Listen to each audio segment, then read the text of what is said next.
de Raúl, que han hecho posible conjuntamente con Dolores, que ahora no ha podido asistir. Ya no sé, ¿alguien está llevando la cuenta de cuántas veces nos hemos reunido? Creo que hemos estado verdaderamente dando muestras de otro tipo de activismo y otro tipo de movilización digital que creo que va a ser fundamental en los meses que vienen para la construcción del nuevo horizonte de la patria grande en América Latina. Yo creo que se están abriendo una serie de señales todavía tímidas, todavía contradictorias, que abren la puerta de una nueva oleada progresista en el continente.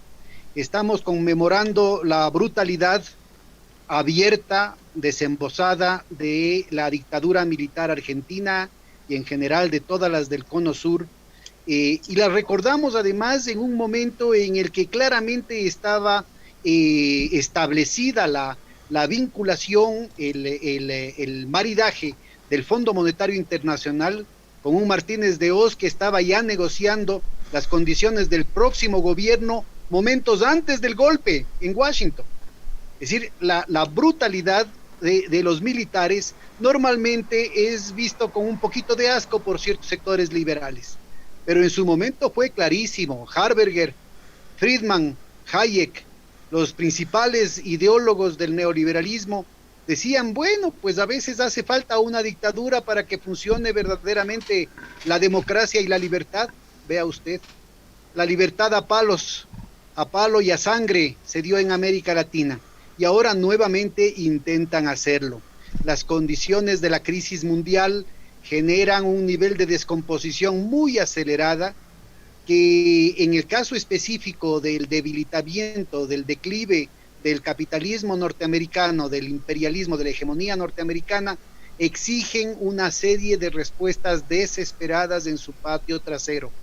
Puede ser que aparezcan nuevas formas de bordaberrismo, acordándonos de la fachada que tuvieron durante un primer momento en Uruguay, estas dictaduras militares del gran capital, estas dictaduras militares de la contrainsurgencia, estas dictaduras militares de la invasión, de convertir a los ejércitos, a las fuerzas armadas nacionales en ejércitos de ocupación de sus propios pueblos y que a veces pueden tomar, ¿no es cierto?, formatos aparentemente democráticos, como en el caso de la primera etapa de la dictadura militar en Uruguay. Ahora, yo creo que están funcionando nuevos mecanismos mucho más sutiles, mucho más disimulados de bordaberrismo, como se vio en el caso de Temer y luego de Bolsonaro en Brasil, como se vio en el caso de Áñez en Argentina, en Bolivia, y como se está viendo aquí en el Ecuador, ¿no? Con la traición de Lenín Moreno y la utilización de una cantidad de personajes, inclusive progresistas, dentro del correísmo, fuera del correísmo, dentro de los movimientos sociales, dentro de las tradiciones de la izquierda, y algunas de ellas muy prestigiosas, que se han prestado para servir a estos protervos intereses, a esta agenda extremista neoliberal que no solamente tiene réditos políticos, sino también una serie de objetivos económicos que de manera estratégica derrotan a nuestros pueblos de manera mucho más contundente a veces que una derrota militar. Yo creo que es muy importante el que conmemoremos con esta sesión, con las intervenciones que vamos a tener aquí que están programadas para esta tarde, esa situación, como decía el compañero antes de iniciar formalmente la reunión, esa necesidad de construir una memoria, de rescatar la memoria de lo que pasó para no volver a repetir los errores del pasado, para que nuestras sociedades puedan curarse en sano de las barbaridades del Homo homini lupus, de convertirnos en bestias, en la forma de tratarnos unos a otros. Es la forma de pararle el carro a estas nuevas ofensivas que tiene la extrema derecha de degradarnos, de desmoralizarnos, ahora con nuevos mecanismos, decíamos el tema del nuevo bordaberrismo, pero también los nuevos mecanismos como el tema del lawfare, una forma de destruir las instituciones democráticas, las instituciones que la propia burguesía históricamente ha venido planteando como su carta de triunfo frente a otras opciones y que ahora les resultan disfuncionales. Muy importante, compañeros, el que prestemos mucha atención a la relación intrínseca, a la relación esencial entre las luchas de entonces y las luchas de ahora, entre los mecanismos de entonces y los mecanismos de ahora para degradar, para desmoralizar, para derrotar a nuestras sociedades. No solamente que conmemoramos ahora el golpe de Estado en Argentina, sino que también estamos festejando la salida de Argentina del Grupo de Lima, y estamos también aquí en el Ecuador a la expectativa de avances como los que presenta el Defensor del Pueblo, que ya pide, que no solamente que presenta un informe con las violaciones de lesa humanidad del gobierno de Moreno, señalando con culpables específicos al anterior ministro de Gobierno y al actual ministro de Defensa, y que ya recibe amenazas que le hacen pedir a él protección, estando en funciones de este gobierno, le hacen pedir a él protección frente a este gobierno para él y su familia, y al mismo tiempo está pidiendo ya el arraigo del presidente Lenín Moreno por violaciones de lesa humanidad. Así es que de eso nos van a hablar los compañeros. Está aquí Yojaira Urresta, que participó de manera muy activa en la sublevación de octubre del 2019 y que fue una de las compañeras que sufrió un atentado y perdió un ojo en las luchas callejeras. Está también acá un representante del Consejo de Participación Ciudadana, Juan Javier Dávalos, que nos van a contar más en detalle a medida que el Marcelo les vaya dando la palabra, los detalles de estos pequeños avances que se están dando aquí en el Ecuador en esta lucha en contra de la ofensiva imperial, de la ofensiva oligárquica, que no tiene ningún interés en la preservación de la democracia. La pelea por conseguir las elecciones, la pelea en contra de las privatizaciones, la pelea por los derechos humanos, la pelea en contra del neoliberalismo, la pelea por la dignidad, es la misma pelea de la construcción de la patria grande, compañeros. Y por eso tenemos que seguir buscando mecanismos creativos de movilizarnos, de organizarnos, de seguir activando para que las metas comunes de nuestros pueblos puedan cumplirse. Un abrazo a todos, un agradecimiento profundo de esa disciplina, de esa solidaridad, de esa generosidad de los compañeros que han hecho posible que mantengamos esta vigilancia sobre el proceso ecuatoriano y a seguir armando nuevas perspectivas de lucha, nuevas perspectivas de organización que de manera fundamental en los cimientos de la nueva construcción de la unidad latinoamericana nos permitan volver estas conquistas irreversibles. Un abrazo. Muchas gracias, Pedro. Quería tener tu consenso para alterar la costumbre que es siempre darle el primer lugar a ecuatorianos, dado que estamos en la campaña del 11 de abril, pero en esta ocasión especial yo quisiera que abra la reunión y de paso le doy la bienvenida como paisano de su patria chica, de Rosario, a la doctora Matilde Bruera, quien es una reconocida defensora, activa luchadora en los derechos humanos y en muchas causas por los delitos de lesa humanidad, docente universitaria en la Universidad Nacional de Rosario, diputada provincial. Es un gusto, es un honor, Matilde. Por favor, activa ahí te damos el micrófono. ¿Se congeló Matilde o está? Matilde. Ahí está. ¿Se escucha? Sí. Ahí está. Muy bien. Sí. Bueno, gracias. ¿Qué tal? Mucho gusto. Gracias por la invitación, gracias por la participación. La verdad que me emociona mucho participar de este encuentro por la patria grande en un día tan sensible como hoy, en un día de lucha en el que repudiamos el golpe de Estado de 1976 en Argentina, y con ese repudio repudiamos a todos los golpes de Estado que sufrió América Latina en la década del 70 para imponer ese modelo cuyo único objetivo era, como bien lo dijo Rodolfo Walsh en su carta a la Junta Militar, su único objetivo era imponer un determinado modelo económico a favor de las corporaciones financieras internacionales. Esto ocurrió en toda América Latina y hoy, desgraciadamente, a pesar de los años de lucha y a pesar de las experiencias, estamos sufriendo un nuevo ciclo de embate contra gobiernos populares. Por eso también repudiamos los golpes de Estado actuales, como fue el de Evo Morales en Bolivia, y la persecución a los gobiernos populares y a los líderes populares, como fue Lula, como ha sido Correa, como es Correa de Ecuador, como fue Dilma Rousseff también con el impeachment en Brasil, y como es también el gobierno, como fue también el gobierno popular de Argentina. Como bien decía antes el compañero, ya no le resultan funcionales el terrorismo de Estado, con lo cual establecen el terror de otra forma, que es utilizando a la estructura judicial conservadora para generar procesos de lawfare y perseguir a los líderes políticos. Esta está siendo la experiencia argentina de los últimos años, ¿no?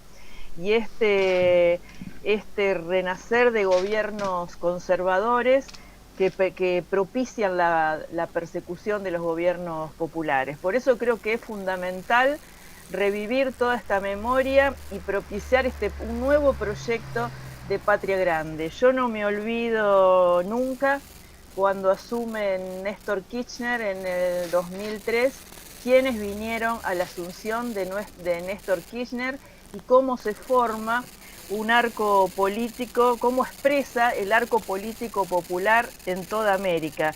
Yo siempre recuerdo el día que vi la asunción de Néstor y me recordaba la asunción del gobierno popular en el 73 en Argentina, ¿no?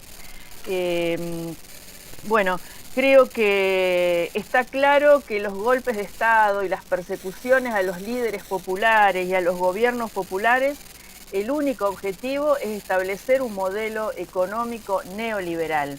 Por eso creo que es importante unirnos, comparar las distintas experiencias y unirnos en una lucha común para formar una nueva patria grande. Por eso apoyamos el proceso electoral en Ecuador y que gane el gobierno popular y que se derroten a los golpistas y a los traidores. Creo que es imprescindible propiciar una nueva corriente progresista en Latinoamérica, porque no olvidamos que los 30.000 desaparecidos, las muertes y todos estos años de lucha reflejan lo que fue la experiencia del terror en Argentina y la lucha por retomar el Estado de Derecho y las reivindicaciones populares. Por eso, un día como hoy, reivindicamos memoria, verdad y justicia para Argentina y para todo Latinoamérica y el Caribe, y vamos por la construcción de una patria grande. Nada más, y gracias, compañeros y compañeras. Vamos. Muchas gracias, Matilde. Podemos entonces ir ahora a Yesenia y abrimos el capítulo Ecuador. Adelante, Yesenia. Saludos cordiales desde Ecuador, desde el pueblo Montubio de la provincia del Oro. Muchas gracias por permitirme participar y formar parte de este equipo importante de panelistas. La verdad que para mí es un honor poder estar junto a ustedes y poder en este momento hacer memoria de muchos actos históricos que los pueblos, nacionalidades, nuestra gente ha sido parte. En Ecuador en el 2019 muchos salimos a las calles a protestar ante la violación de nuestros derechos.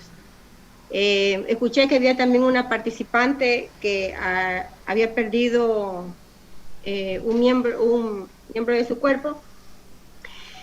la verdad que nosotros como pueblos y nacionalidades queremos un gobierno progresista. Por eso nosotros apoyamos al compañero Arauz, Andrés Arauz. Hemos vivido y hemos luchado tanto los pueblos y las nacionalidades por muchas décadas, por mucho tiempo, hasta que pudimos lograr un presidente como es el economista Rafael Correa, el cual tuvimos muchos logros en nuestro país, muchos logros, en el tema del campo, las carreteras, en el tema de la educación, una infraestructura bien adecuada, aulas virtuales, la investigación se comenzó a incrementar, en el tema de la salud, los hospitales, que justamente ahora en esta pandemia tan terrible han sido muy valederos estos hospitales y han ayudado muchísimo a la población, a nuestros pueblos, nuestras nacionalidades, nuestra gente, nuestra ciudadanía, ¿no? Entonces hemos tenido bastante avance, pero a partir de la salida del economista Rafael Correa vino un nuevo gobierno, con la cual prácticamente nosotros le dimos el apoyo, ¿no? Como ciudadanos, porque nuestro presidente en aquel entonces, el economista Rafael Correa, nos pidió que apoyemos, y apoyamos, y confiamos, pero lamentablemente la traición se dio, aprovecharon ese espacio, ese momento, y entraron toda esta mafia, toda esta gente mala, para destruir todo aquello que habíamos conquistado, con tanto anhelo, con tanto amor, con manos limpias, corazones ardientes y mentes lúcidas, ¿no? Y pues ahora, bueno, en el 2019 la gente salió a las calles a protestar, a manifestar, no había una bandera política, digamos, ¿no? Era que nosotros luchábamos por aquello que habíamos conquistado y que realmente se estaba tirando a la basura. La empresa, lo que es lo público, privatizarlo, quitarnos el derecho a la salud, el tema del trabajo, quedarnos sin empleo, nuestras familias sin tener que comer, no teníamos ni para pagar los servicios básicos, nos cortaron las energías eléctricas, etcétera. El FMI comenzó a incursionar en nuestro país y a hacer cosas y cositas, y bueno, las mafias, y salimos a las calles a protestar, no nos importó si nos golpeaban, si nos tiraban gases lacrimógenos. Yo estuve en todo el mes de octubre, estuve en la marcha, tengo evidencias, tengo videos, fotos, todo. Inclusive recogimos ayudas, medicina, para llevar a la ciudad de Quito, donde no estaban la mayoría de la gente que estaba protestando, y no nos dejaban pasar la medicina, era prohibido pasar la medicina. Tuvimos que nosotros hacer un sinnúmero de cosas para que la medicina pueda llegar a la ciudad de Quito. Hicimos unas cosas que solo el equipo que estábamos ahí sabemos lo que nos tocó pasar, hacer cosas. Y hasta que gracias a Dios pudimos llegar a la ciudad de Quito y entregar todas las ayudas que habíamos recogido acá en la ciudad de Machán, la provincia del Oro, en tema de medicina, para que nuestras compañeras de los pueblos indígenas que eran doctoras puedan ingresar con la medicina en sus carteras, infiltrando en sus carteras medicina y poder llevar a los hospitales. Entonces fue una cosa muy dura, ¿no? muy lamentable, la cual nos dolió mucho y hasta ahora nos duele mucho, porque la gente que murió no era delincuente, no somos delincuentes ninguno de nosotros. Si revisan nuestro historial, como dice, legal, nosotros no somos, yo al menos no soy delincuente, ni no tengo nada pendiente con la justicia, pero nos trataron horrible, nos apuntaron con armas, etcétera. Entonces, este gobierno prácticamente no nos ayudó a nosotros, como pueblos y nacionalidades no nos ayudó en nada, más bien retrocedió todo lo que habíamos luchado y lo habíamos conquistado en la década ganada, regresó al pasado. Entonces ahora, con nuestro candidato Arauz, nosotros estamos apoyando al 100% de nuestros espacios, las redes sociales. Yo soy una comerciante también minorista, estamos ahí día a día, hablando del tema de que queremos un progreso por el país. No queremos ya un retroceso, no queremos un retroceso, queremos un avance. Recuerden que ya hemos perdido muchas vidas, la medicina se caducó, y mucha de nuestra gente que falleció es porque no había medicina, tal vez se le medicaba una medicina que no servía, que no era la adecuada, ¿no? Entonces, el desempleo, todo lo que está pasando en nuestro país, lamentablemente, tenemos que ya tomar una decisión clara, y eso ya lo hemos decidido acá.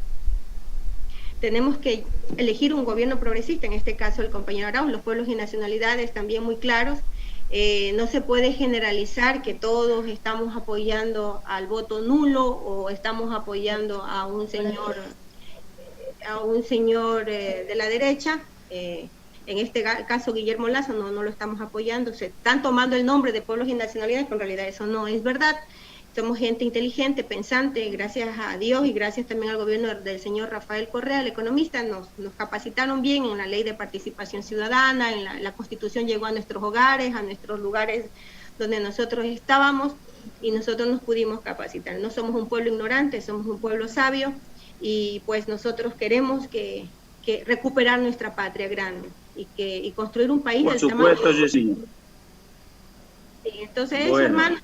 Eso, hermanos, quiero manifestarles humildemente. Muchas gracias y cuenten con nosotros para lo que sea necesario. Adelante, bienvenida nuevamente a este espacio y vamos a continuar. Y después de las elecciones, que las vamos a ganar, también continuaremos, reuniéndonos para organizar todo lo que hay a partir de eso.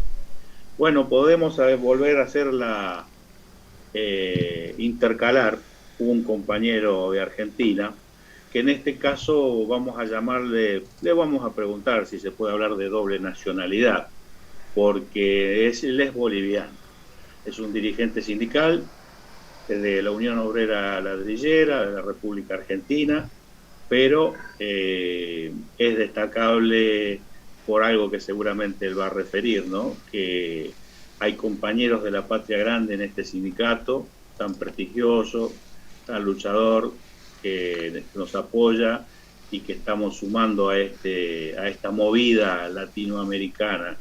Se trata de Víctor Hugo Baranca. Por favor, si tienes ahí el micrófono, a ver si lo veo. ¿Está Víctor Hugo?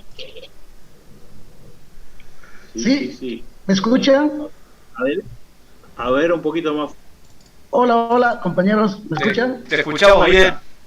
Ahí está. Víctor, adelante. Muy buenas tardes, compañeras, compañeros. Soy Víctor Hugo Baranca, del sindicato ladrillero, La Bolra. Soy migrante, soy de Bolivia. Y bueno, yo creo que este es un momento, la verdad, de días, noches oscuras que tuvo nuestra región aquellos años, en los años 70, parte de los 80.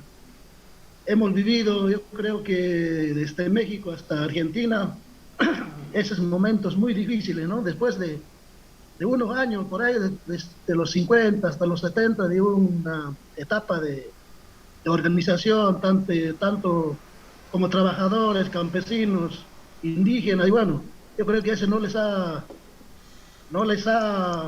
gustado, ¿no? Al gobierno, más que todo al imperialismo, donde ya lo teníamos todo organizado, tanto yo creo que en toda Sudamérica, más que todo acá en Argentina, yo estoy trabajando hace 30 años por este sector, gracias a esa hermandad, ¿no? Que nos ha tenido y bueno, nos ha abierto las puertas y hemos podido vivir también, ¿no? La inmigración no ha sido cuestión de ir nada más, sino han sido cosas que en la vida, que después de los golpes han aparecido en las grandes empresas que hemos tenido en cada país, las privatizaciones. Ya ha sido esa la causa de poder inmigrar en los años 90, más que todo nosotros de Bolivia hemos empezado a emigrar en los años 90, cuando entraron los gobiernos después de la dictadura, los gobiernos neoliberales, y empezaron a privatizar, donde el imperialismo empezó a tomar el poder de nuevo, y bueno, la gente trabajadora empezó a quebrarse, empezaron a migrar porque no había trabajo, había hambre, miseria, y bueno, y miles de compatriotas bolivianos cruzamos la frontera, gracias al pueblo argentino, y bueno, ahí estamos, y gracias también al pueblo organizado, ¿no? Al trabajador organizado acá en la Argentina, y estamos acá, somos un grupo de compatriotas bolivianos que estamos en el sindicato, y gracias también a nuestro secretario general, que nos ha encomendado a esta organización, ¿no? Y bueno, yo creo que es momento de reflexión, ¿no? Estos días, ¿no? Más que todo este día, para podernos, ponernos más fuertes, más organizativas, porque estos últimos años volvieron de diferente manera. Ya nos pasó a nosotros en Bolivia, pasó en Brasil con las persecuciones, acá mismo en la Argentina. Hemos tenido un gobierno hace poco que salió, un gobierno totalmente neoliberal, donde dejó bueno, saben ustedes, hermano, que estamos mal. Y la misma situación en mi país, en Bolivia. Hemos pasado casi un año totalmente perseguidos. Ha habido 37 muertos y ahora que la justicia empezó a actuar, y bueno, también la ONU no actúa como neutral, ya son parte de ello, así es que hay que estar muy preparados, muy organizados para afrontar estas situaciones. La verdad que agradezco de habernos invitado a este panel y nada, yo creo que más que todo, toda nuestra América Latina, estos últimos tiempos tenemos que ver lo que ha sucedido estos últimos tiempos, no tanto en Bolivia y en la Argentina, Brasil y más también en Ecuador. Bueno, ojalá que después de todo volvamos a crear que aquel momento cuando estaba el compañero Lula, estaba el compañero Néstor Kirchner, Chávez, Correa, cuando todos juntos habíamos ya soñado de que todo iba a ser diferente y habíamos tenido momentos muy buenos, no tanto en todo aspecto, como trabajadores, como campesinos, como indígenas, todos estábamos ya en un camino donde podíamos pensar, vivir, como nosotros decimos allá en Bolivia, tenemos el vivir bien, ¿no? El vivir bien en nuestras tierras, pero bueno, y no ha sido lo que uno esperaba. Yo creo que hay que tener mucha memoria y empezar a pensar de diferente, ¿no? De cómo afrontar estas situaciones. Yo creo que siempre el trabajador, el pueblo, estamos ahí, pero si vamos a estar bien organizados, bien unidos, como decimos, fortalecer la patria grande y bueno, nos defenderemos y seremos como una nación, como siempre habían soñado nuestros libertadores, de ser una nación, la nación sur. Y bueno, eso es el camino, ¿no? De construir la patria grande y seguir adelante para no enflaquecer, ¿no? Yo creo que estar todos unidos, como siempre en todas las reivindicaciones decimos, no, la unidad es la fuerza. Y bueno, nada más, compañeros, ¿qué más se podría decir? Yo creo que ya... Vamos por ese camino. Sí, yo creo que sí, tenemos que ir, ese es nuestro camino, yo creo que de hacer la unidad, seguir a la lucha, ¿no? De no bajar los brazos. Volver y con más organización y unidad en toda América Latina. Bueno, allá ya, hermano, la América Latina, gracias. Allá ya la patria grande. Sí. Eso, esta es tu casa. Bienvenido. Gracias, compañeros, gracias. Un abrazo grande, compañero. Muchas gracias. Gracias, compañero. Bueno, vamos a volver un poquito a Ecuador entonces. Vamos a invitar a la compañera Yajaira Urresta, asambleísta, creo que nombrada recientemente, puede ser, a ver si la tenemos con posibilidad de hacer uso de la palabra. Yajaira, ahí está. Muy buenas tardes, compañeros, buenas tardes, compañeras. Estamos aquí en el Ecuador con bastante lluvia y pues es dificultosa la conectividad. Espero, voy a prender la cámara para que nos podamos observar y si se baja un poco la intensidad, pues volveré a apagarla. Un saludo muy fraterno a todos los compañeros y compañeras de aquí del Cono Sur, a compañeros que debido a las vivencias y a los mensajes que nos acaban de dar, pues estamos unidos en un solo puño en cuanto a la búsqueda de justicia, verdad y reparación de todos los derechos vulnerados por estos gobiernos fascistas.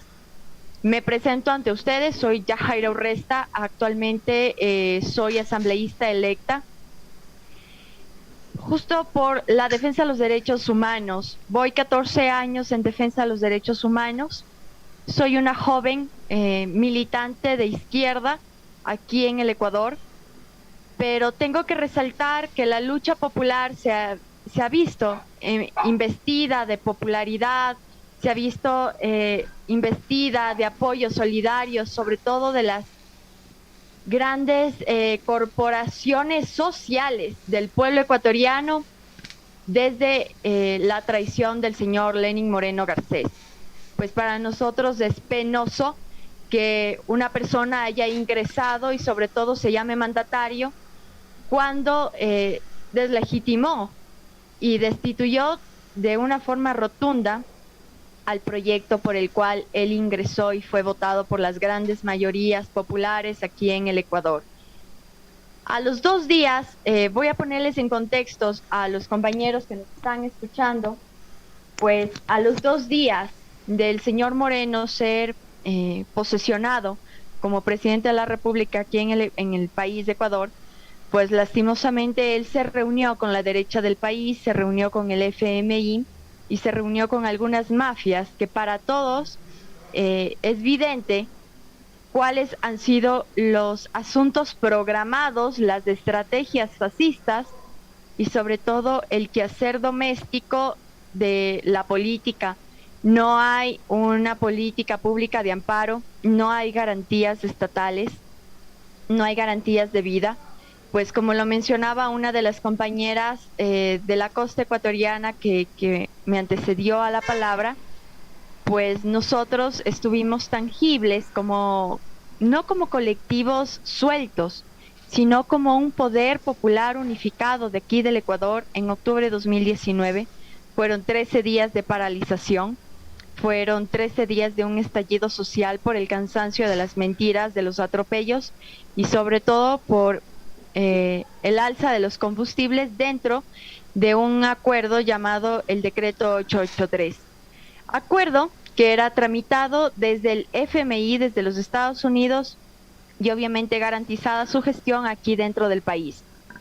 Pues hace pocos días la Defensoría del Pueblo, encabezada por el doctor Freddy Carrión, nos ha entregado a quienes somos defensores de los derechos humanos, quienes también somos víctimas, el informe detallado de los hallazgos, de las observaciones y recomendaciones que no solamente la Defensoría del Pueblo lo otorga a este gobierno, sino que también CIDH, la ONU, pues promulga la unificación territorial, una reconciliación social y sobre todo señala como presuntos actores intelectuales de los casos de lesa humanidad que se vieron envueltos aquí en mi país.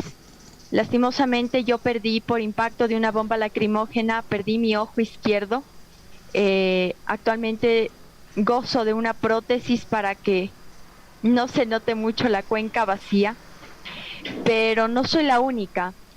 Dentro del informe están 20 ojos menos, pero en el territorio, y justamente menciono lo que uno de los compañeros había señalado, pues el miedo a la persecución, a la intimidación, a las amenazas de muerte, incluso a atentados en contra de nuestras vidas, colocación de bombas fuera de nuestros domicilios, el intento de secuestro de nuestros hijos, las prisiones que se nos desea realizar a cada uno de nosotros por llamarnos correístas. Justamente eso es lo que estamos sufriendo aquí en el país. Actualmente nosotros somos más de 1.640 víctimas, las mismas que estamos con casos judiciales detenidos. No hay un debido proceso legal. La judicatura, la corte, la fiscalía, absolutamente todo está maniatado por el actual presidente y estamos recabando todas las instancias nacionales para ir a cortes interamericanas. Pues eso es lo que nosotros aquí estamos pasando como país. Estamos realmente en momentos muy duros. Lo que nos señalaban es que después de 500 años,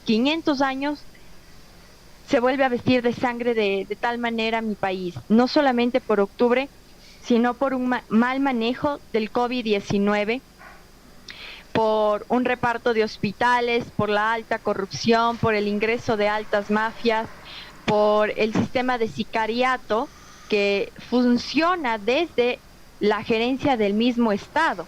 El mismo Estado manda a sus sicarios a determinar la muerte de quienes son sus opositores, la falta de institucionalidad en cuanto a las cárceles, a la protección de niñas, adolescentes, del adulto mayor, en fin, si nos ponemos a recabar y a enumerar todos los delitos de lesa humanidad, de falta de derechos en nuestro país, pues ustedes se darán cuenta que vivimos en dictadura, que vivimos en tiranía y por lo tanto no hay garantías absolutas de nuestras vidas.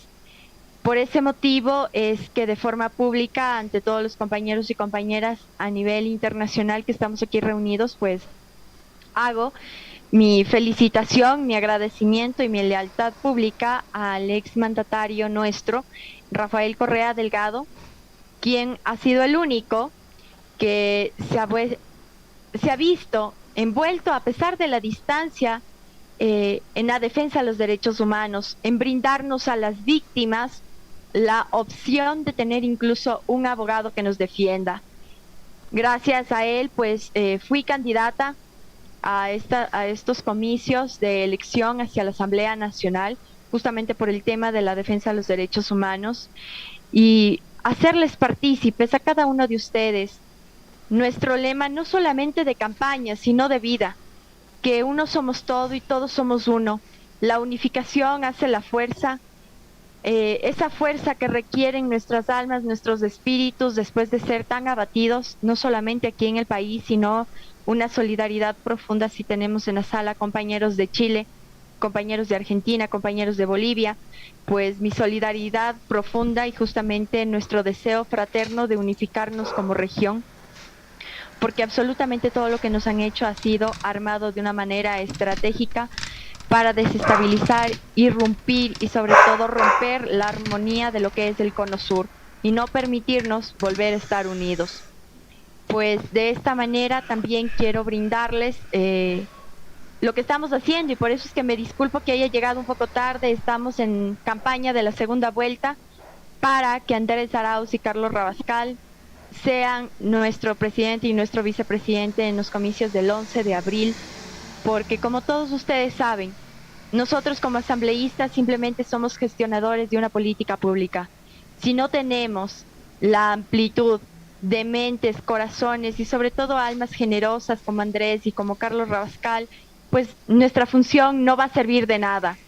Por lo tanto, les pido a todos los compañeros aquí reunidos en esta sala que, a pesar de la distancia, a pesar de las diferentes nacionalidades, unificarnos en esta fuerza que es el progresismo, unificarnos en ese pedido de que todos los pueblos que habitan, correcto, todos los pueblos que habitan aquí en el Ecuador, pues votemos por Andrés Arauz, Carlos Rabascal, quienes sí saben hacer las cosas, son personas preparadas.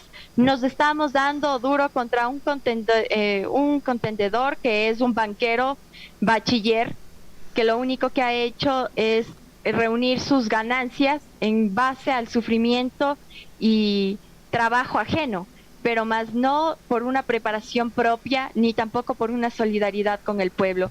Hace poco expuso... Vamos por el triunfo el 11 de abril entonces, y a fortalecer esa unidad.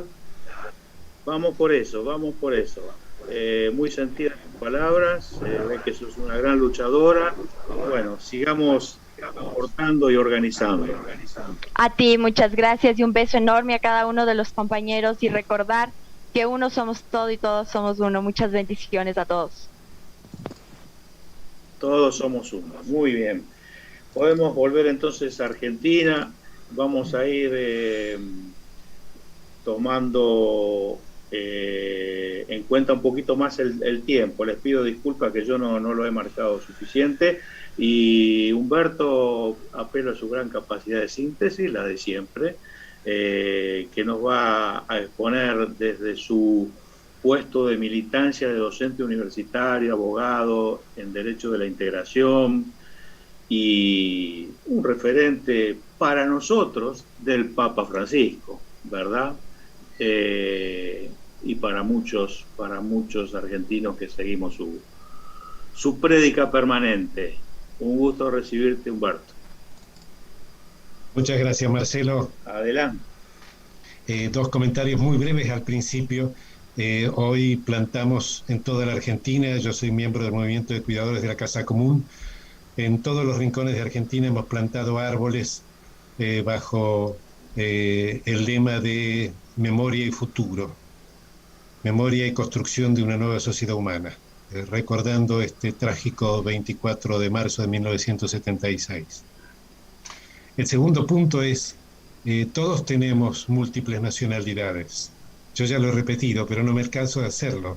Tenemos que sentirnos todos compatriotas. Yo soy ecuatoriano, mexicano, brasileño, chileno, peruano, uruguayo, y todos estamos en la misma situación. Todos formamos parte de esto, empezar a sentirnos que integramos una única patria, que somos todos parte de eso, me parece que es muy importante.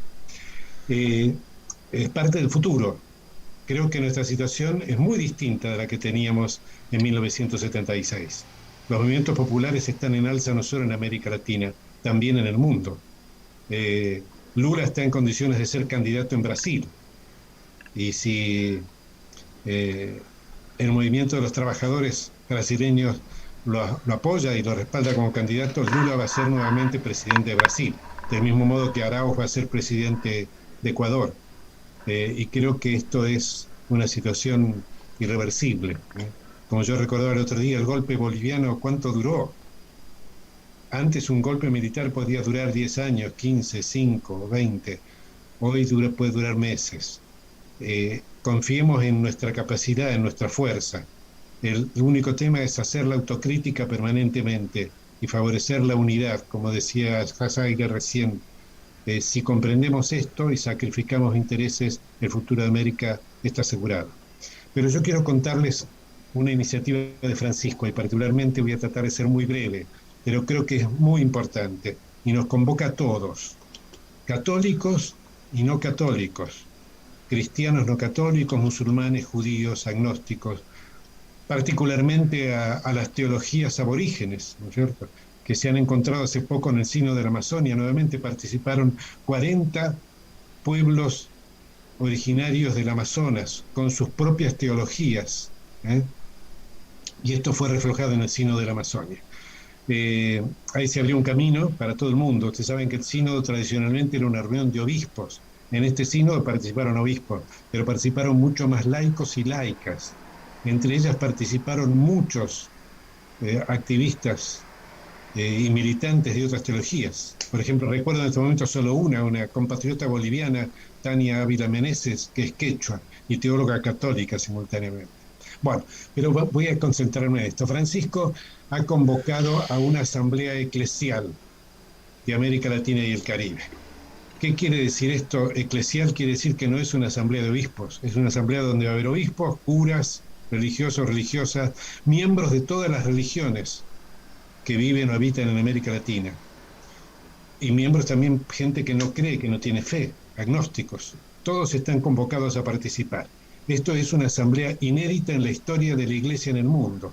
América Latina está mostrando un poco el camino, en un momento en que todos los pueblos del mundo están sublevados. ¿Cómo va a ser el proceso? Ustedes saben que en el Sínodo de la Amazonia, el documento de trabajo, es decir, el documento que comenzó a considerar el Sínodo, se escribió con la participación de 87.000 personas de toda la Amazonia, particularmente aborígenes amazónicos, pero también gente de todas partes o de todas las herencias, de todas las sangres que conviven en América en paz. Bueno, ahora Francisco ha decidido repetir esa experiencia, pero para toda América Latina y el Caribe. La asamblea se va a realizar en el mes de noviembre, probablemente con 50 sedes diferentes simultáneas en todo el territorio de América Latina y el Caribe. Y el documento de trabajo va a ser elaborado por todos los latinoamericanos y latinoamericanas y caribeños de buena voluntad que quieran participar, que quieran aportar su pensamiento. El mecanismo es bastante simple. Hay un sitio, una plataforma que ya está habilitada. Ahora yo lo voy a escribir en el chat, pero para que todos la puedan ver. Esperen un segundo. Que es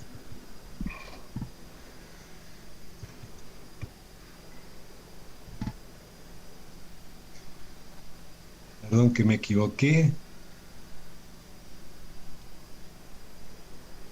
Bueno, ahí creo que poner en el chat. Es www.asambleaeclesial.lat. Ingresando a este sitio, desde cualquier lugar de América Latina y el Caribe, se va a poder participar en la redacción del documento de trabajo que va a considerar la Asamblea. La idea, este proceso de escucha del pueblo, de escucha del pueblo de Dios latinoamericano y caribeño, y cuando digo pueblo de Dios, pueblo de todos los dioses, de todas las teologías, no, esto no excluye a nadie, realmente todos estamos convocados a participar. Este proceso se va a hacer durante los meses de mayo, junio y julio, a través de los mecanismos que se van a incorporar a este sitio, a esta plataforma. Desde allí va a haber dos formas de participar. Una personal, cualquiera va a poder emitir su opinión, y otra comunitaria, que es la más importante, porque el pedido especial de Francisco es que acá participen aquellos cuya voz, que en realidad está sonando muy fuerte, pero muchos no escuchan, sea escuchada. Hay una gran parte de la población latinoamericana y caribeña que no tiene acceso a la conectividad, es que no tiene un teléfono celular o una computadora, o teniéndolo no puede conectarse por la red de internet. El tema es que nosotros seamos puentes, que acerquemos nuestros teléfonos, nuestras computadoras a esa parte del pueblo latinoamericano que no tiene acceso a la conectividad. Todo lo que ellos digan, todo lo que ellos expresen va a ser recogido en el documento de trabajo. Y esta es la idea, que el clamor del pueblo latinoamericano y caribeño se exprese en esa asamblea latinoamericana y caribeña, y que muestre un camino, no solo para América Latina y el Caribe, sino que también lo muestre al mundo, porque el propósito de Francisco es reproducir esto en África, Asia, Oceanía, Europa, América del Norte, y en nuestra América Central. Actualmente ya estamos armando la red del acuífero guaraní, el Gran Chaco, con intensa participación de las comunidades aborígenes que viven en esas regiones enormemente castigadas, y la idea es que ahora todo eso se exprese a través de esta asamblea eclesial. Ingresando ahí, van a ver que ustedes ya pueden ingresar en este momento, todavía no están los procedimientos de consulta se van a subir a partir de fines de abril, pero todos van a poder participar. Esta es la convocatoria y la invitación. Todo lo que se ha dicho acá, todo lo riquísimo que se ha manifestado hoy acá y en las reuniones anteriores va a poder ser expresado allí. Va a haber un sistema de procesamiento de Big Data, o sea, de grandes datos, un proceso de inteligencia artificial, entre comillas, para permitir, porque esperamos que haya 1 millón, 1,5 millones, 2 millones, el número es ilimitado de personas que participen y hagan llegar su opinión para que esta asamblea sea una asamblea realmente multitudinaria de los pueblos de América Latina y el Caribe. Bueno, les agradezco muchísimo. Yo pongo ahí también mi correo electrónico, si quieren escribirme para pedir más datos, pero de todas maneras la asamblea, el sitio de la asamblea, si ustedes ingresan van a ver que está abierto todo, se pueden registrar ya mismo, subir sus opiniones, sus comentarios, las que ustedes quieran. Lo único necesario es hacerlo desde buena fe, y mirando el futuro sobre todo. Particularmente recuerden que si bien la memoria nos ayuda y nos construye, lo que tenemos por delante es un desafío inmenso, que es construir la unidad de la patria grande, es volver a los movimientos populares latinoamericanos al ejercicio del gobierno, pero particularmente para que estos gobiernos puedan ser suficientemente fuertes, mantener la movilización, mantenerlos en las redes y en las calles, en los gremios, en los movimientos populares, en las universidades, activos, presentes, sosteniendo a nuestros gobiernos y reclamándoles que cumplan lo que deben cumplir. Bueno, muchas gracias a todos. Muchas gracias a vos, Humberto. Y esta pequeña asamblea es base también para esa asamblea, esa gran asamblea eclesial. Muchas gracias. Adelante, Marcelo. Hermoso, maravilloso la convocatoria, el solo hecho de pensar en esa gigantesca movilización popular, tiene que reflexionar que eso va a producir cambios, ¿no?, en nuestra América, y que va a facilitar y que va a propiciar lazos y nos va a hacer mucho más llevadero esta tarea que nos hemos impuesto y que estamos permanentemente ratificando acá. Que se vaya preparando el compañero peruano, tenemos a Perú, qué bueno, compañero Daniel Hermosa, a ver si está allí disponible. Y le vamos a dar la palabra a este compañero empresario, pyme, de Perú. También, ¿estás ahí? Ah, muy Sí, bien, claro, Daniel, claro. ahí te estamos bien. ¿Cómo estás? Adelante, Bueno, adelante. gracias. Adelante, Daniel. Muchas gracias por la oportunidad de poder conversar con los hermanos latinoamericanos y poder pues, llevar el saludo de la micro y pequeña empresa aquí en el Perú, pues que atravesamos, al igual que todos las microempresas en Latinoamérica, una crisis bastante complicada.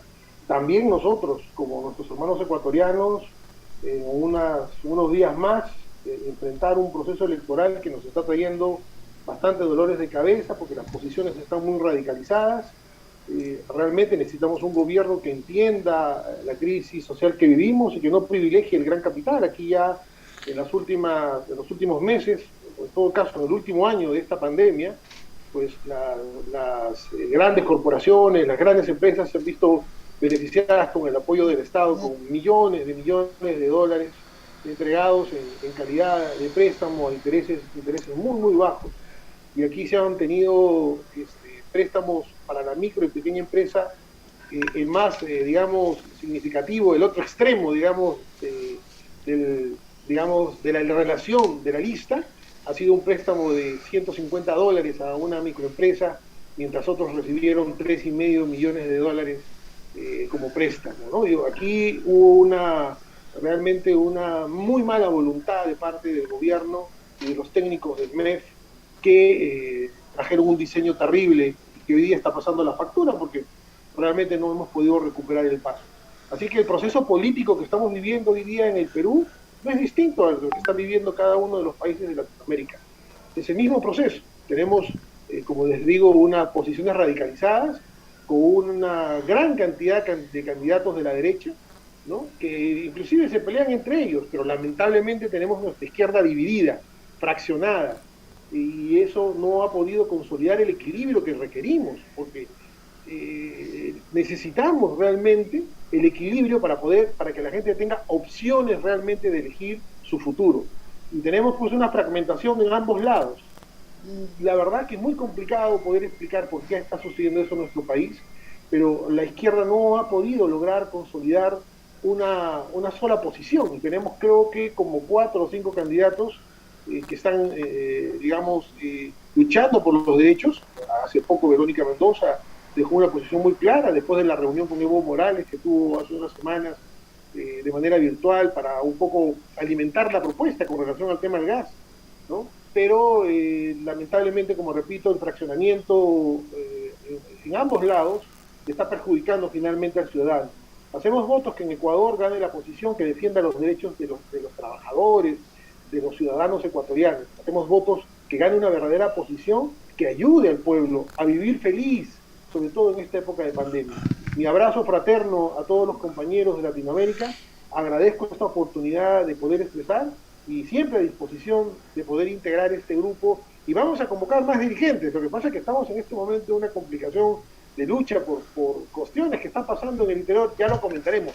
Es necesario, y quiero hacer un pedido aquí, es necesario que podamos nosotros compartir nuestras noticias, compartir lo que está pasando en cada uno de nuestras bases, para que todos estemos enterados y alineados, y también podamos contar las medidas que se están implementando en cada país para poder tener ideas frescas de lo que está pasando hoy en Ecuador, con las MIPES, en Argentina, en Brasil, en Bolivia, y nosotros compartir también lo que pasa con nosotros y tratar de encontrar una fórmula que nos ayude. De verdad, necesitamos mucha ayuda para poder salir de esta crisis. Muchas gracias, compañeros.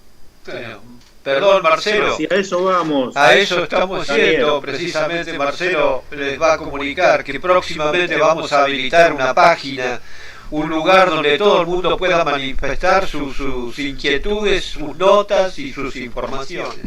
Perdón, Marcelo, adelante.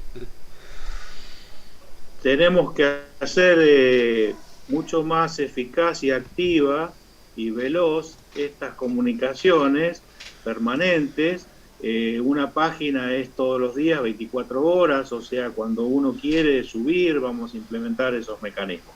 Vamos de a poco, vamos paso a paso. Ahora estamos en la batalla por Ecuador, Y justamente hablando de Ecuador, le vamos a pedir a un compañero de Participación Ciudadana que nos haga un comentario. Sus minutos, Juan Javier Dávalos. Gracias, Daniel. Gracias, compañeros, por la invitación, especialmente a Pedro por su gentil llamado a participar de este debate y esta discusión.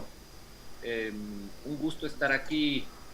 Creo que es hora de ir repensando nuevamente la unidad latinoamericana, compañeros.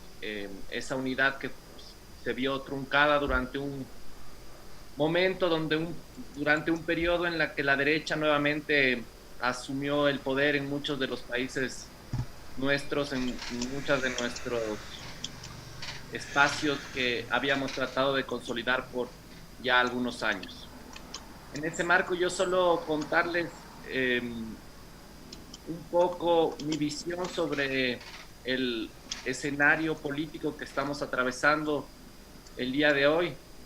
En el caso ecuatoriano es evidente que las fuerzas de derecha están debilitándose. En la reforma institucional que la derecha intentó imponer en este país a partir de la designación de muchas autoridades de control, estaba clarísimo que la propuesta para avanzar en este diseño de control de las diferentes instancias que permiten hacer vigilancia y control sobre los actos públicos estaba el hecho de eliminar el Consejo de Participación Ciudadana y Control Social, esta institución que es única en la región, en el mundo, que permite a partir de la Constitución del 2008 que los pueblos, que las nacionalidades, que los ciudadanos tengan una institución que defienda concretamente los derechos de participación. Esta institución creada en esta Constitución era un estorbo para las élites, era un estorbo para la clase política que nos estaba gobernando en este país, y por eso iniciaron una campaña muy agresiva para eliminar este quinto poder del Estado que, como yo les decía, compañeros, era o es una institución creada en la Constitución del 2008 después de recoger muchos de los sueños y anhelos por tener una institución que respalde los derechos de participación ciudadana y control social. En ese marco, la Asamblea Nacional estaba tramitando un proyecto de reforma y un proyecto de enmienda que lo que buscaba justamente era eliminar esta institución, quitarle este espacio de representación a los ciudadanos, eliminar la posibilidad de que las autoridades de control sean designadas de manera transparente a través de concursos de oposición y méritos. Lo que se esperaba era que la Asamblea Nacional, a través de las oligarquías, de los partidos políticos, puedan seguir nombrando a las autoridades de control a dedo, puedan seguir manejando la institucionalidad política del país, y eso no se logró porque las fuerzas, las élites que nos están gobernando ya durante 4 años en el Ecuador perdieron legitimidad, han tenido un desgaste durante estos últimos años producto de una terrible y mala gestión de los asuntos públicos. Se han dedicado estos 4 años, compañeros, al reparto de todo lo posible e imaginado. Se han repartido desde los hospitales, se han repartido las empresas públicas, ha habido un mal manejo en función del programa de vacunación, se han repartido las vacunas, es decir, han hecho de este gobierno neoliberal un gobierno corporativo que solo ha privilegiado los intereses de unos pocos, y hasta el último año, hasta hace unos 6 meses, lo que está ocurriendo ya en este país no se podría haber entendido hace un año. ¿Y qué es lo que está pasando?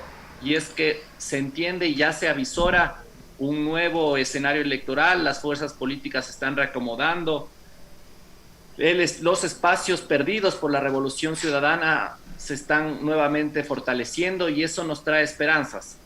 Nos trae esperanzas, ¿por qué? Porque ya se impidió en la Asamblea Nacional estos anhelos de eliminar el Consejo de Participación, se detuvo el proceso de reforma constitucional y por otro lado se ha visto con mucha claridad ante la opinión pública y los ciudadanos en general están viendo con más claridad ahora más que nunca cómo este gobierno ha entregado el poder a unos pocos y a las élites. Y en ese marco me permito contarles que una de las investigaciones que se llevó a cabo y que se está llevando a cabo en el Consejo de Participación es una investigación relacionada justamente a la subida de las tasas de interés durante el 2019, que fue un año justamente en donde el Ecuador ya presentaba una recesión económica importante, ya había una caída del Producto Interno Bruto importante, ya había empresas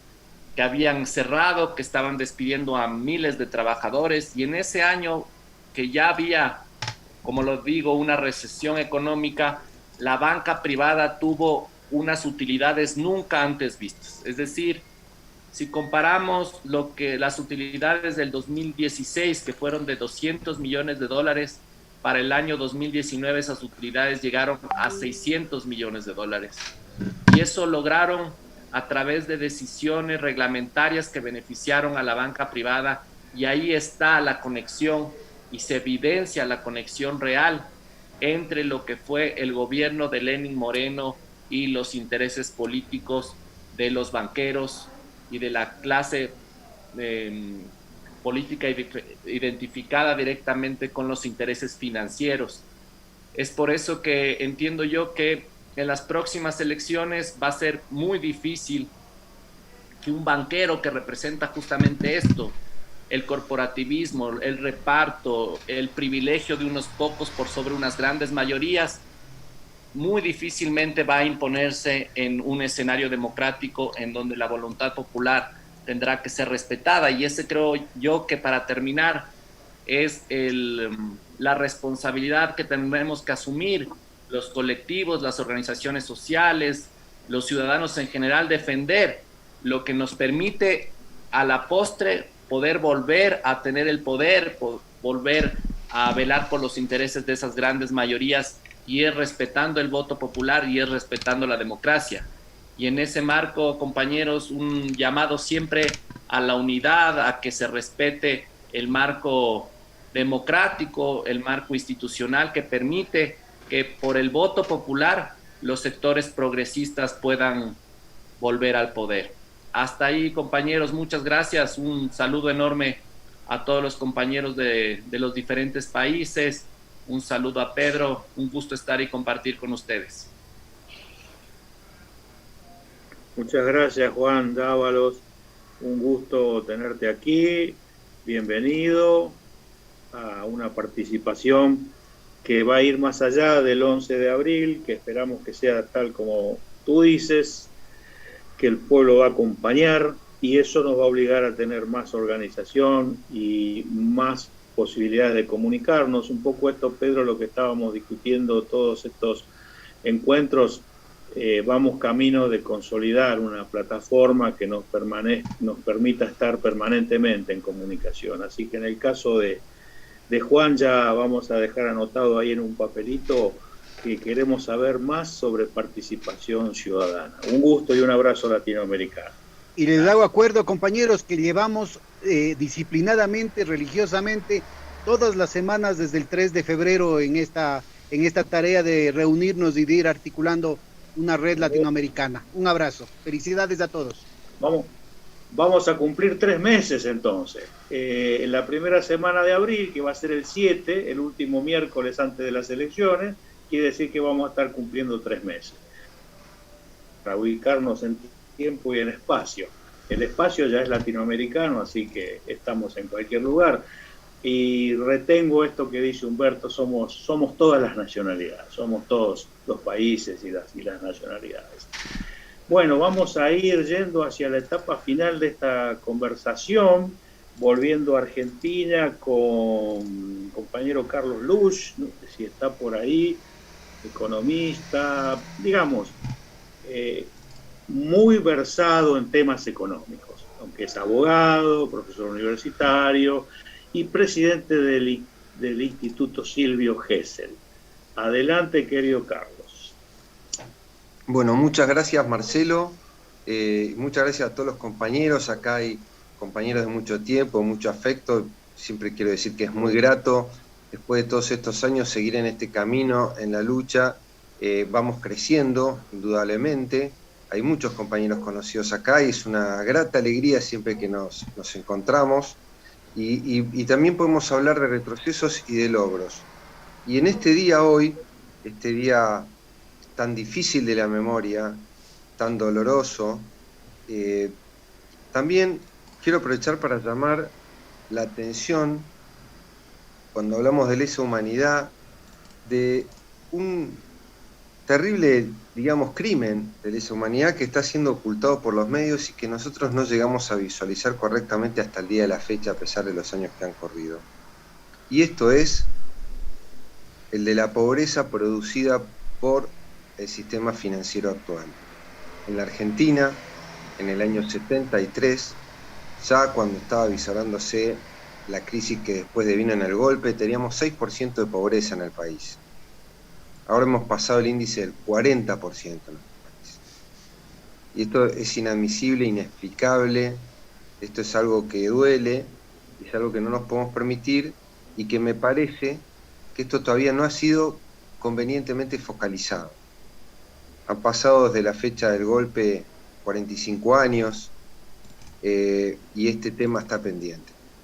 Entonces acá está pasando algo que quizás no llegamos a visualizar, aunque muchos lo conocemos y lo sabemos, pero no lo entendemos, que es cómo está funcionando el sistema financiero extractivo de la riqueza de Latinoamérica, de nuestros países, de nuestras capitales, de nuestras comunidades, sin que esto haya sido logrado revertir. Y me parece que acá tenemos el gran desafío por venir. Decimos de mirar para atrás, pero hay que mirar para adelante.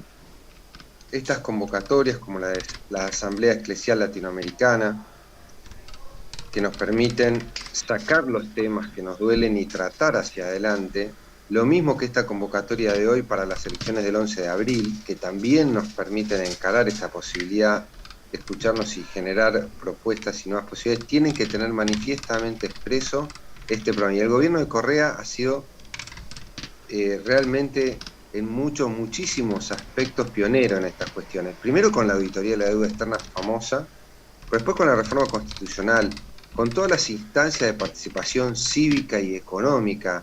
La verdad que realmente Ecuador, y en particular en ese gobierno, ha tomado un liderazgo increíble. Creo que deberíamos difundir más los logros de esa gestión, lo que han logrado, la ley de economía social, una cantidad de principios y valores que han sido instrumentados en leyes, en instrumentos, en instituciones deliberativas, en las regiones, que más allá del éxito, del alcance mayor o menor, estuvieron. Y realmente fue la verdad sorprendente, digamos, como avance, como un adelantado que ha sido Ecuador en estas instituciones, que tenemos que ver qué es lo que pasó y cómo se puede mejorar, así como nuestro país lo ha sido, y esto lo digo con el cariño de todos, pionero en lo que fue el uso de los esquemas monetarios nuevos que ahora se están usando en Europa, en todo el mundo, y vuelvo sobre el tema de las monedas complementarias, porque son monedas comunitarias, el dinero le pertenece a la gente, el Estado es representante de la gente, y la verdad es que el Estado, ¿qué es lo que ha hecho con el dinero? El Estado ha hecho una concesión privada. Así como vos concesionás un servicio público de la luz, del gas, y privatizás las empresas de servicios públicos o otras empresas del Estado, ¿qué es lo que han hecho nuestros Estados con nuestro dinero? Lo han privatizado. El Banco Central privatiza en el sistema bancario privado el uso de nuestros recursos. Y a su vez libera el funcionamiento de los mercados de capitales internacionales libremente, con lo cual, a través de la inestabilidad de la que somos objeto, la riqueza se extrae de nuestros países. No voy a profundizar en esto, pero esto debe ser revertido porque el dinero debe dejar de salir para entrar y quedarse en las comunidades. Este es un poco lo que llamamos sistemas monetarios paralelos y complementarios que deben convivir con un sana diseño del sistema financiero y bancario que promueva el empleo y la producción, no solo la especulación, pero además la comunidad debe apropiarse de su identidad, de sus riquezas, de su capacidad y entrar en contacto unos con otros en instituciones propias para que esto avance. El dinero debe quedar donde se produce porque si no se termina yendo de las comunidades periféricas a las capitales provinciales y de las provinciales a las nacionales y de las naciones a las capitales mundiales. Esto ya lo sabemos, es el primer llamado que digo. Entonces acá, en este Día de la Memoria, todavía tenemos algo que no resuelto dentro de lo que son las 3 máximas peronistas en nuestro país, que es, por supuesto, la independencia económica. Estamos en eso, la verdad se han hecho progresos, pero hoy estaba leyendo en los diarios que la Argentina, ustedes deben saber, que el Fondo Monetario, la mitad de los intereses que recibe el Fondo Monetario Internacional a nivel mundial, la mitad vienen de la Argentina. Esto es una vergüenza, es una herida muy grande, es un fracaso de país. Hay que llamarnos la atención a la Argentina porque esto no pasa en otro país. Acá hay un sistema financiero y bancario intacto que no produce, que invierte en LEVAC, en letes, o sea, en letras del Banco Central, en letra del Tesoro y que no produce. Esto hay que visibilizarlo. No podemos seguir, digamos, haciendo como que acá no pasa nada y tenemos la ley de entidades financieras de la dictadura militar. Una ley de entidades financieras liberal, orientada al consumo, orientada a la concentración, a la especulación y al vaciamiento del Banco Central. Todo el tema del déficit cuasi fiscal son prácticas monetarias y bancarias que las hemos tomado con naturalidad, que en otros países no ocurren. Y esto hay que ponerlo a la luz pública, porque no se habla de esto. Y me parece que eso es una cuenta pendiente que tenemos y que si no resolvemos la verdad, y esto lo digo con el respeto a los compañeros, no vamos a poder avanzar si no vamos al núcleo de este tema. Y el núcleo, para desatar el nudo, está también en nuestra historia común americana. Está en las viejas comunidades de los Andes, está en las selvas guaraníes, está en las misiones jesuíticas, está en nuestra ancestral cultura sobre la tierra y la abundancia, que evidentemente el sistema capitalista no recoge y es nuestro deber poder integrar esas tradiciones con el sistema moderno de mercado. Creo que es una de las asignaturas para América Latina y que creo que lo vamos a hacer bien. Pero para hacerlo tenemos que saber dónde está parado y cuál es la tarea. Para hacerlo tenemos que visibilizar el tema del problema bancario y monetario. El general Perón habló de la nacionalización de los depósitos y lo hizo. Silvio Gesell habló de la nacionalización del dinero en un libro en 1893, del mismo proyecto que tomó Perón para hacer la nacionalización de los depósitos. Y el dinero se hizo nacional. Y la Argentina rápidamente consiguió una distribución de los ingresos entre el capital y el trabajo del 50%, 53%, más alto que los países escandinavos para ese momento. Era después de la Segunda Guerra Mundial, fue la década del 50, hay que decirlo, pero la Argentina lo hizo y en poco tiempo. Estas cuestiones deben ser revisadas y esta invitación que hacemos a la unión común de nuestro continente americano y hablando de la casa común desde el Papa Francisco aquí mencionado, donde hablamos de las 3T, techo, trabajo y tierra, tenemos que volver a esas tradiciones para poder conjugarlas en cosas concretas. Y una de ellas es el sistema monetario.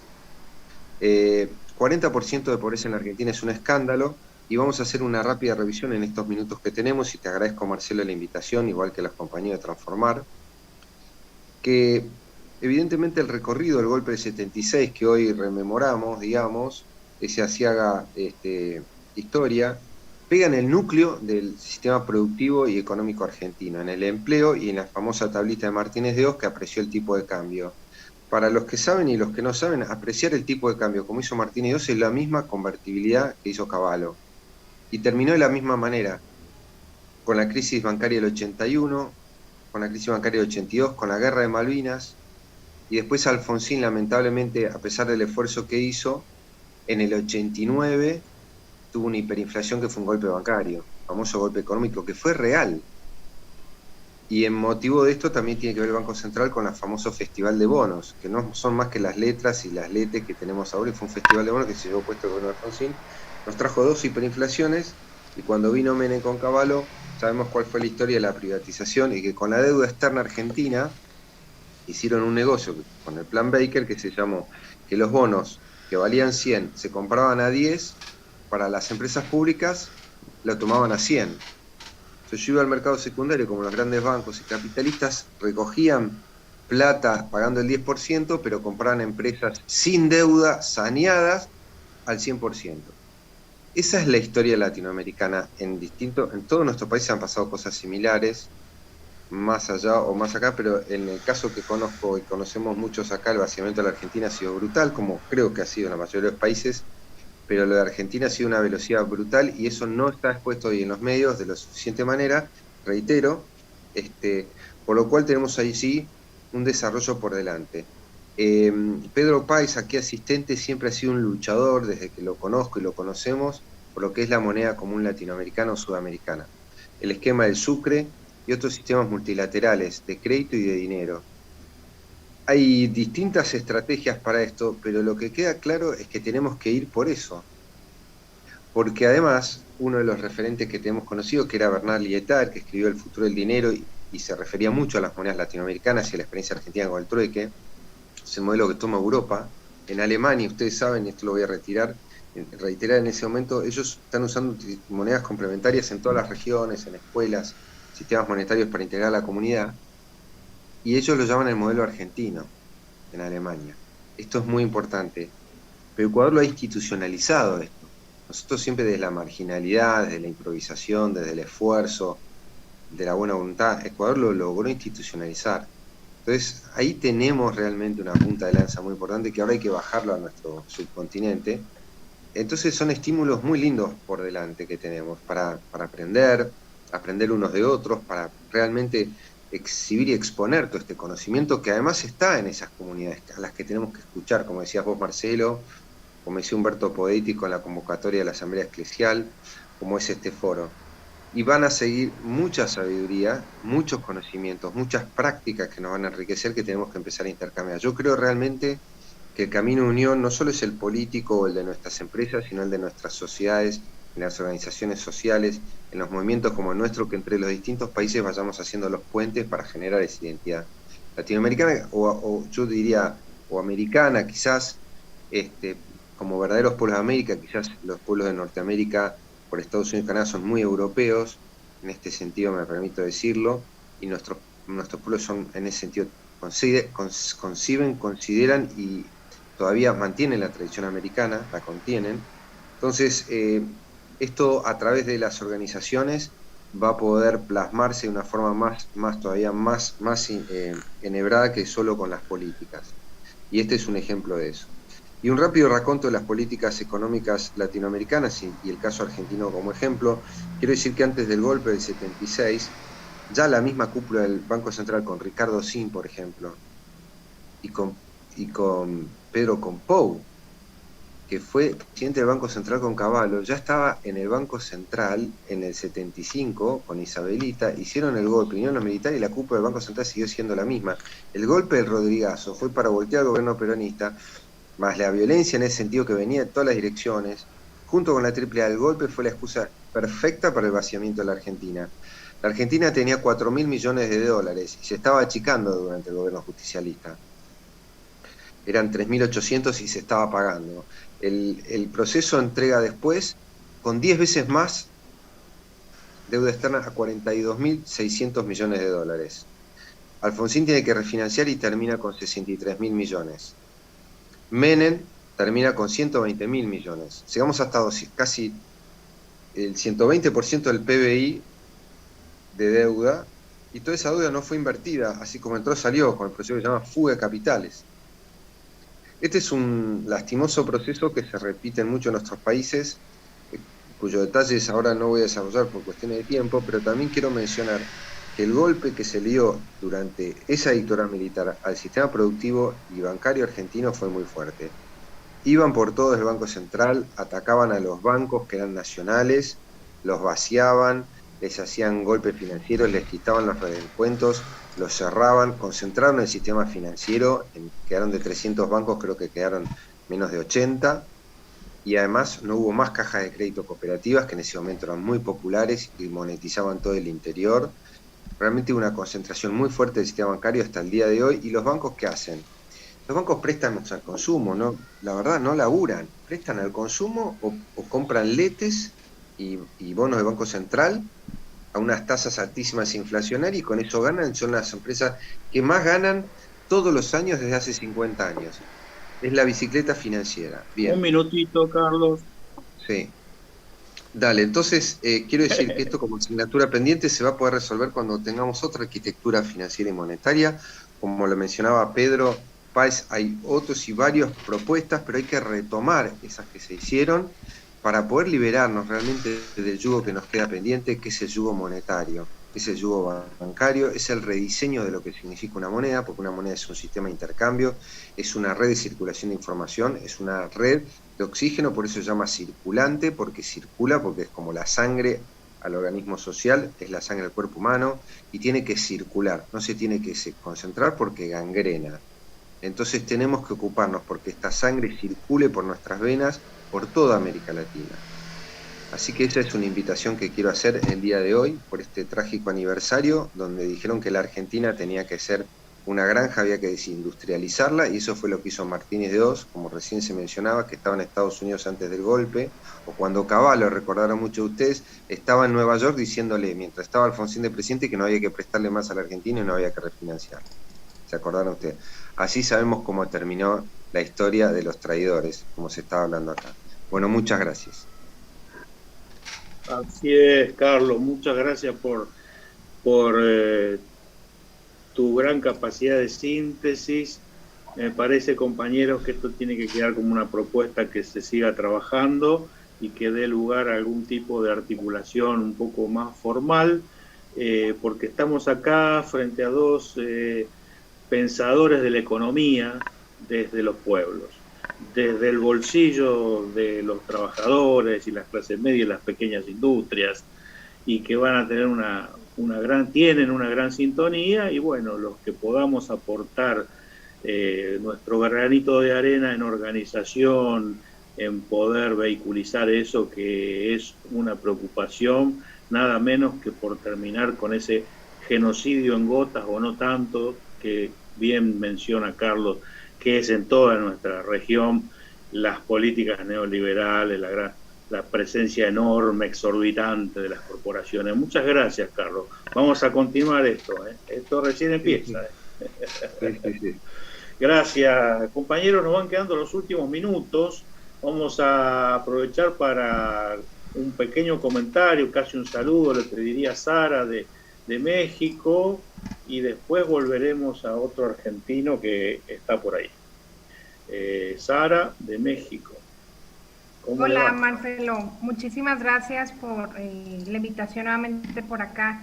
Sara García de la Asociación de Empresarios por la Cuarta Transformación, asociación civil que apoya el gobierno de izquierda, primer gobierno de izquierda después de 30 años de vivir con el neoliberalismo en México.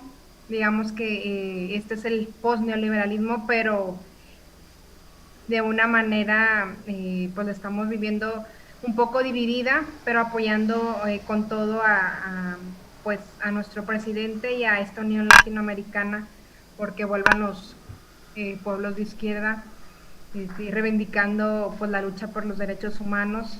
A sus órdenes aquí brevemente para que puedan participar mis demás compañeros, y un gusto escucharlos y aprender de ustedes. Creo que México tiene que estar aquí mucho más presente y aprender de los pueblos latinoamericanos, porque muchas veces nos quedamos por allá, ¿no? Entonces,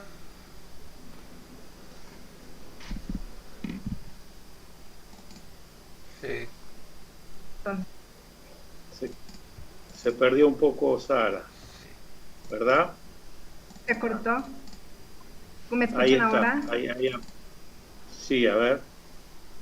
Ya para irnos sí, saludando. Les comentaba que encantada de... Perdón, voy a quitar el video. Hace rato también lo tenía por temas de... ¿Me escuchan ahí está mejor? Sí. Sí, les comentaba que encantada de estar aprendiendo de todos ustedes y estar mucho más presente en esta Unión Latinoamericana, en la que buscamos que pues vuelvan los gobiernos de izquierda en México. Pues ya es una realidad, ahora hay que mantenerlo.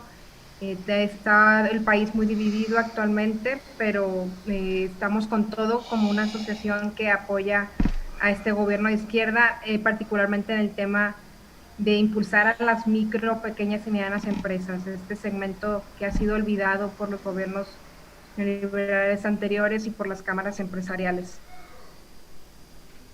A sus órdenes por acá y con muchas ganas de seguir aprendiendo.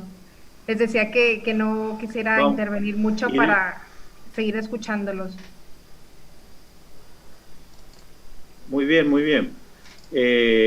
Vamos a ir estableciendo una agenda con Sara, con Héctor, que se retiró más temprano, otros compañeros de México, para ir avanzando en este proceso de integración. Como bien decía Pedro hace un rato en el chat, leía que ponía que siempre nosotros estaba México afuera, digamos, ¿no? Y con AMLO ya estamos otra vez hermanados y con ganas de caminar juntos, ¿verdad? Así que, empresario por la Cuarta Transformación, muchas gracias, Sara, por estar con tu apoyo. Y también, si me permites un segundito, Marcelo, complementar un poquito adelante, lo de Pedro. Sara, porque también tenemos mucho que aprender acá en América del Sur de lo que están haciendo los compañeros allá en México. Entre otras cosas, ahorita es muy importante la reforma energética que está haciendo López Obrador, resistiendo las presiones del imperialismo norteamericano y de los buenitos, entre comillas, de los españoles. Con supuestamente, ¿no es cierto?, energía renovable, están sacando una tajada gigantesca que perjudica no solamente la situación de consumo de la mayoría de la población mexicana, sino también las condiciones de productividad por los costos, pero también incluyen una serie de barbaridades que no vamos a detallar aquí, pero que provocan que las presas hidroeléctricas no funcionen como deberían para privilegiar las compras de las transnacionales españolas y gringas, y llegan hasta a provocar inundaciones. Esas son las cosas que AMLO está enfrentando ahorita. Así es que, compañera Sara, compañero Héctor, estamos en un gran abrazo, construyendo la patria grande, aprendiendo todos de todos. Un gran abrazo, ¿eh? Muchas gracias, Pedro. Agregando a este tema importante, de la ley energética. Disculpa, Marcelo, nosotros nos posicionamos totalmente a favor del presidente. Totalmente, nos apoyamos, hicimos un posicionamiento, lo compartimos en Twitter, con mucho gusto se lo comparto a Marcelo para que lo pueda compartir con ustedes más a detalle, pero pues en esencia son recursos de la nación que nos han sido nacionales, a las que por años, para que nos den el servicio que tienen que darlo, que tiene que producirse en México, ¿no? En los estados del norte, en Texas, y esto tuvo mucho que ver con esto, ¿no? Fue su propia energía y tiene que subsidiar y estar en déficit por subsidiar a multinacionales como Iberdrola. Los recursos vuelvan a la nación.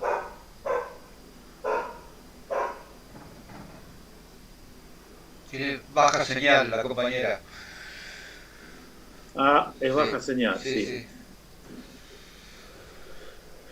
Bueno, Sara, se pierde tu audio. Ay, qué pena, qué pena. A ver ahí. Les comentaba que nuestro posicionamiento... ¿Me escuchan mejor? Sí, ahí sí. Sí.